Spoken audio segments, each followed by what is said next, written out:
నమస్తే, welcome to ఏపీఎన్టీఆర్ Telugu news. స్థానిక collectorate కార్యాలయంలో పల్నాడు జిల్లా కలెక్టర్ పి అరుణ్ బాబు మరియు పల్నాడు జిల్లా ఎస్పీ శ్రీనివాసరావు విలేకరుల సమావేశం నిర్వహించారు. అందులో భాగంగా వారు మాట్లాడుతూ రాష్ట్ర ప్రభుత్వం ఉచిత ఇసుక పాలసీని ఎంతో ప్రతిష్టాత్మకంగా అమలు చేయబోతుంది. ఇందులో భాగంగా ఇసుక ఉచితంగాను ట్రాన్స్పోర్టేషన్ మాత్రమే ఛార్జెస్ వేయడం జరుగుతుంది. దీనిని ఎవరైనా అతిక్రమిస్తే వారిపై కఠిన చర్యలు తీసుకోబడను. ఉచిత ఇసుక పాలసీని అన్ని రకాలుగా పారదర్శకంగా ఇసుక సామాన్య మానవుడికి అందించే విధంగా ముందుకు తీసుకొని వెళ్లే ప్రయత్నం ప్రభుత్వం చేస్తోంది. అలాగే ప్రాపర్గా స్లిప్ ఎక్కడ తీస్తున్నారో అక్కడ నుంచి ఆ స్లిప్ పట్టుకుని వచ్చిన వాళ్ళని లైన్లో మనం అలౌ చేసేటట్టుగా ప్లాన్ చేస్తున్నాము.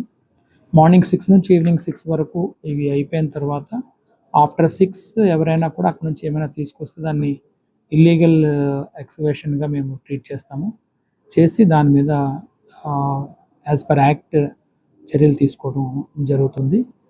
సో ట్రాన్స్పోర్టర్స్ అదర్ పీపుల్ ఎవరైతే ఉన్నారో వాళ్ళు శాండ్ కోసం వచ్చేవాళ్ళు కూడా ఈ బుకింగ్ టైమింగ్స్ అని వాళ్ళకి ఇచ్చిన స్లాట్ని గమనించమని, అట్లాగే వెహికల్స్ని కూడా ప్రాపర్ లైన్లో వాళ్ళు వస్తే అందరికీ కూడా సక్రమంగా శాండ్ అందుతుంది కాబట్టి అదేవిధంగా రమ్మని చెప్తున్నాము.